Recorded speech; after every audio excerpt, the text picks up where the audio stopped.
अभी हम सिंहेश्वर विधानसभा क्षेत्र के मजराहट वार्ड नंबर 13 में है और हमारे साथ बातचीत करने के लिए मधेपुरा विधानसभा के भावी प्रत्याशी गजेंद्र कुमार जी हैं। इनसे बातचीत करेंगे जो जनसुराज पार्टी से विलम्ब करते हैं। आज इस गांव में एक बिहार बदलाव के तहत एक सभा बुलाई गई है, सभा रखी गई है और इस सभा के बारे में भी चर्चा करेंगे। क्या कुछ आज जो आप मजराहट पहुँचे हैं और यहाँ पर क्या स्थिति देखी और क्या क्या चीज़ आपको देखने को मिला? जी नमस्ते। आज हमने 3 घंटा से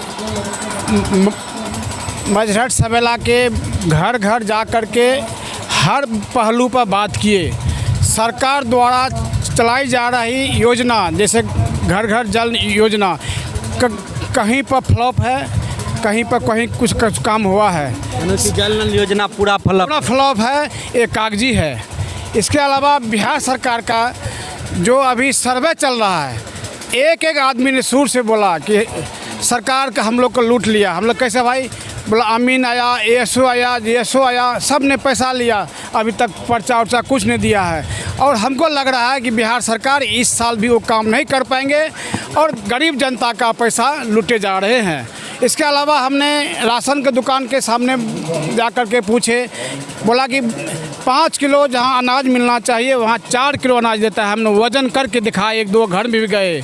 तो सरकार के द्वारा जो योजना चला रहे हैं घर पे ज़मीनी स्तर पर, वो पूरा नहीं है। इसका काम है जनप्रतिनिधि का देखना।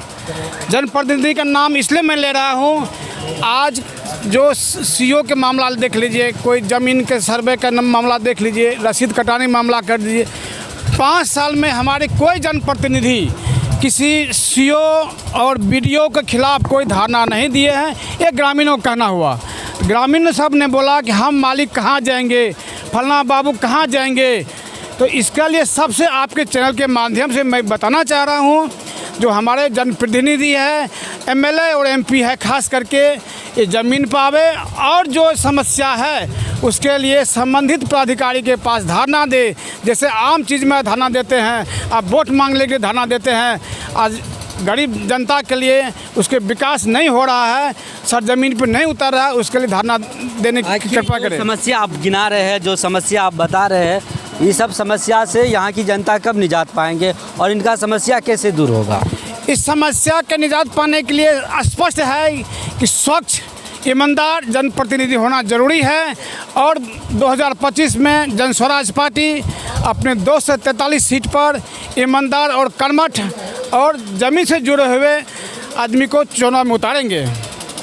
क्या लगता है कि जनसुराज 243 सीट पर चुनाव लड़ रही है, तो क्या कुछ सफलता मिल पाएंगे इनको? जी बहुत मजबूती से जनसुराज 243 सीट पर चुनाव लड़ने जा रहे हैं और 2025 में नया सरकार का गठन होने जा रहा है और बिहार का बदलाव होना सुनिश्चित है।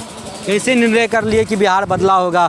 एक तरफ तेजस्वी कई सारे वादे कर रहे हैं, दूसरी तरफ केंद्र सरकार भी कई घोषणा कर रहे हैं, कई बड़ा बिल्डिंग बनवा रहे हैं, सदर अस्पताल के उद्घाटन कर रहे हैं और रोडों की शिलान्यास कर रहे हैं लोगों। और जीविका दीदी से लगातार माननीय मुख्यमंत्री नीतीश कुमार जी संपर्क जाते रहे हैं इंटरनेट के माध्यम से, और उस बीच प्रशांत किशोर भी अपना दांव खेल रहे हैं। क्या लगता है तीनों के बीच प्रशांत किशोर कितना अपने पार्टी को जिताने में काम आएंगे? बहुत अच्छा सवाल किए हैं आपने। केंद्र सरकार की योजना जहाँ तक बात है, पहले और अभी में जो हमारे कृषि कर है, निबंधन कर है, जो ज़मीन रजिस्ट्री करने में पहले का 10 गुना ज़्यादा है, उस हिसाब से काम देखा जाए तो कम है।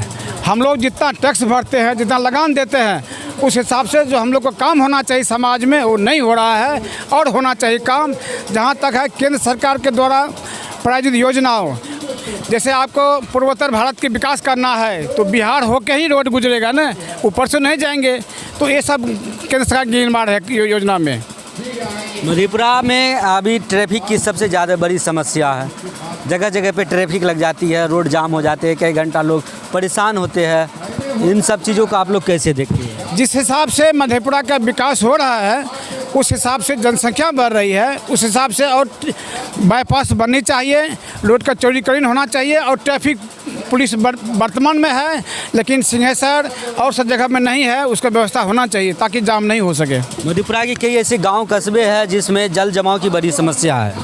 उसका सुदृढ़ एक अच्छा से मैपिंग करके रोड का काम नहीं होता है। आप देखेंगे नगर पालिका में, मधेपुरा में खास करके हर साल कितना करोड़ का टेंडर होता है, लेकिन उसी नाला को उखाड़ के फिर बनता है, उसी नाला उखाड़ के फिर बनता है। और सही से यदि मैपिंग नहीं होगा, सुदृढ़ ढंग से इंजीनियर के द्वारा मैपिंग नहीं होगा तो जल्द समस्या बनी रहेगी। आज जो आप मजरहट पहुँचे थे, मजरहट की लोगों का क्या प्यार आशीर्वाद मिला यहाँ पर?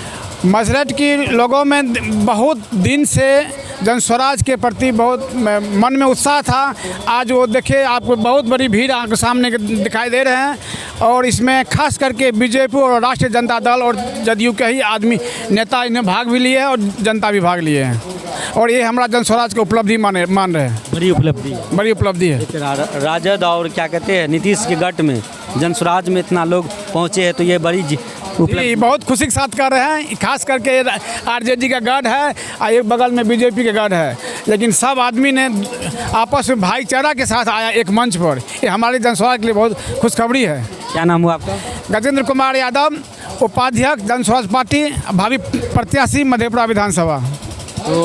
तो हमारे साथ बातचीत कर रहे थे मधेपुरा विधानसभा के भावी प्रत्याशी गजेंद्र कुमार यादव, जो इन्होंने कहा कि इस गांव में सभा लगाने की सबसे बड़ी समस्या बात थी कि यहाँ की लोगों की क्या समस्या है। तो यहाँ की लोगों की जो समस्या है, अभी इन्होंने बताया कि जैसे राशन कार्ड है, लेकिन राशन से अनाज 4 ही किलो मिलते हैं, बाकी उसका 1 किलो, अनोखी 5 परिवार है तो 5 किलो अनाज उसका काट लिया जाता है। और अभी जो सर्वे चल रहे हैं, उस सर्वे में सबसे बड़ी लूट और घसोट मचा हुआ है। कोई भी किसान नहीं बचा हुआ है जो अमानत, जो भी सर्वे के कोई भी किसान नहीं बचा हुआ है जो अमानत, जो भी सर्वे के कर्मचारी है उनको नहीं लूटा हो। यानी कि छोटे से छोटे अगर कोई किसान है, कोई आदमी अपने घर और अपने घर का भी सर्वे करवाने के लिए जाते हैं तो उनसे 20 से 25 हज़ार की रकम मांगी जाती है। और अभी जो बिहार की हालत है वो तो आप लोग जान ही चुके हैं।